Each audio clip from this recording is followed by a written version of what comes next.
Tonight, we are learning more about the canceled strike against Iran and just how close we came to a major escalation. Senator Bob Menendez, he'll join us. He's got a lot of concerns about the way this administration is handling things. Then, you will meet the reporter who says that Donald Trump lied to get himself onto the Forbes 400 list of the wealthiest people. And he's got the tapes to prove it. Also, the latest on the race for the White House, the polls, the gaffes, the controversies, and much more. Good evening, everybody, and welcome to RFL. I am Richard French. Now, we head into the weekend with tensions very high between the U.S. and Iran, but a major ramping up was averted that after President Trump says he called off the attacks that were ready to go. Today, President Trump explaining his 11th hour decision to call off retaliatory strikes against Iran, telling NBC News the military told him they were ready to go and needed a decision. They shot down an unmanned drone, plane, whatever you want to call it. And here we are sitting with 150 dead people. That would have taken place probably within a half an hour after I said go ahead. Yeah. And I didn't like it. I didn't think it was proportionate. The president specified over Twitter this morning the military had targeted 3 Iranian sites for the potential strike. But he also said he's in no hurry to retaliate. The decision not to strike coming just hours after top members of Congress were summoned to the Situation Room for a military and intelligence briefing on the ongoing conflict with Iran. But both Senate Minority Leader Chuck Schumer and Speaker Nancy Pelosi said they weren't informed that a possible U.S. strike was imminent. House and Senate Democrats were very clear that Congress must act. It must have the authority of Congress before we initiate a military hostilities. But both the U.S. and Iran continue to stick to their conflicting stories over whether the surveillance drone was over international or Iranian territorial waters. A UN Security Council diplomat confirms to ABC News that the U.S. has called for a closed consultations with the Security Council Monday to discuss the, quote, situation in the Middle East. Now, the president is reportedly focused on more sanctions instead of military action. Well, Senator Bob Menendez, he joins us now, the Democrat from New Jersey. He serves on the Foreign Relations Committee. Senator, as always, thank you for the time. And I wonder, you're obviously closer to it than us, but for those of us who watched yesterday unfold vis-a-vis Iran, it seemed that on the fly we were coming up with a strategy and a line in the sand for Iran. Talk about the process. How concerned are you with the who and the how in this administration they're deciding what to do or not to do with Iran? Well, Richard, I've been seriously concerned and have been saying it for some time that the Trump administration does not have a strategy as to how we deal with Iran. It has only a one-lane strategy, and that is maximum pressure. Maximum pressure, particularly the economic pressure that has been levied against Iran, is a tool to ultimately achieve a goal. The goal is to drive Iran to a negotiating table where you deal with the issues of its desires and pathway towards nuclear weaponry and its malign activities in the region and in the world. The problem is that the Trump administration is focused all on maximum pressure, but no pathway to diplomacy. You're not alone in the concerns about the absence of a strategy, but that also presumes that it's in search of a deal. There certainly seem to be voices, John Bolton among them, if not the leading one. They don't seem to want a deal. They seem to want to bomb Iran. How concerned are you that the hawks in there, or the last guy in the room, is egging this president on?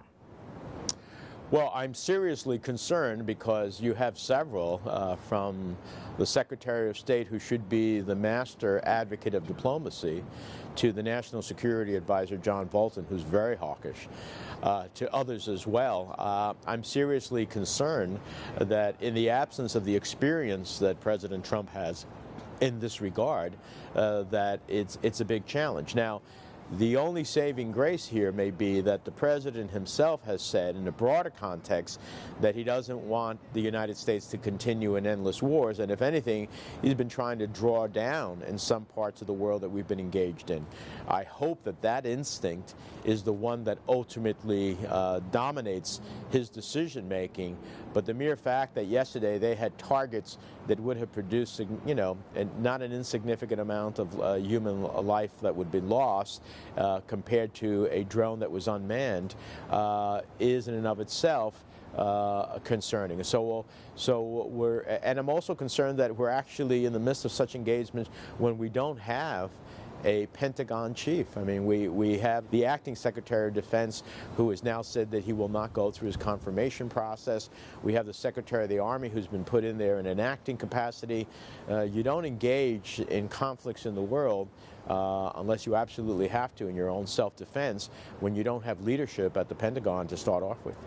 These next couple things, Senator, really have nothing to do with Republican or Democrat. If you can just, I'm not trying to date you, but you've been in D.C. for a while here, about just how anormal the following scenarios are. The first one, Times reported that the intel chiefs were intentionally trying to keep the president in the dark about cyber efforts to go after the Russians because of the fear that the president, in effect, was going to share the intel with the enemy. It kind of runs hand in hand with what we learned with Bob Woodward's book, with people keeping documents from the president. It is not healthy, or what the intention was, with the, separation of powers, keeping things from the president, even if it's justifiable. How troubled were you when you heard that story and the idea that unelected people are making decisions, maybe even for good reasons, but I mean, that's an indictment about what's going on in the White House. Listen, I've been worried about this since the Woodward book, the stories that came out, and even a well-intentioned individual serving in the Trump White House or in the administration, or some career person serving in the administration and worried that the administration and the president specifically would act inappropriately if they had the information, in this case, any actions we were taking against the Russians, since he seems to be very, warm to President Putin, is just simply not acceptable. That's not the way our government works.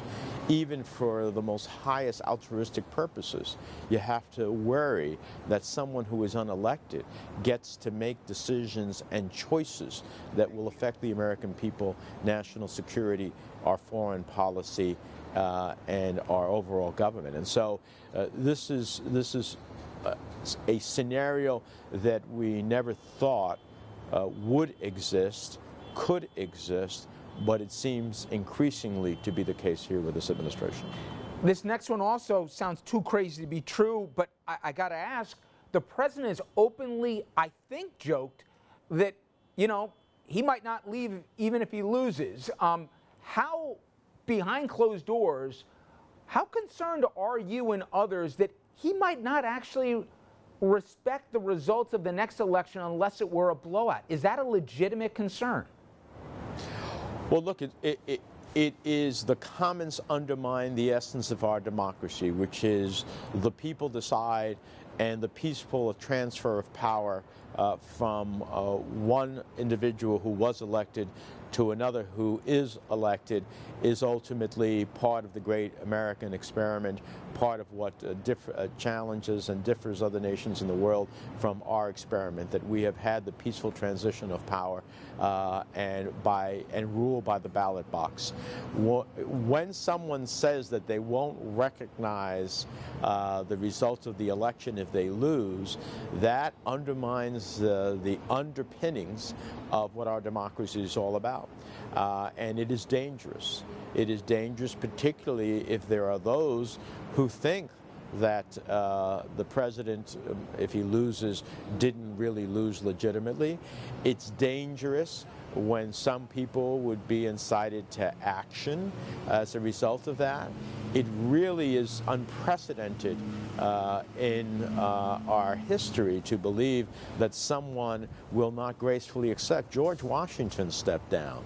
He was revered at the time. He understood what it meant to ultimately step down. Every president since has cherished the reality of what democracy is all about, choice by the people, and ultimately the pacific transfer of power.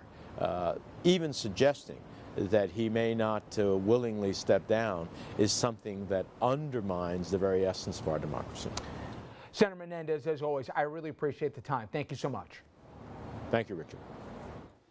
And when we come back, we know that Donald Trump likes to exaggerate, well, just about everything, but especially how much money he has. Now, after the break, an investigative reporter who says Trump lied to him directly just to get himself into the Forbes 400 list. We'll play the proof for you.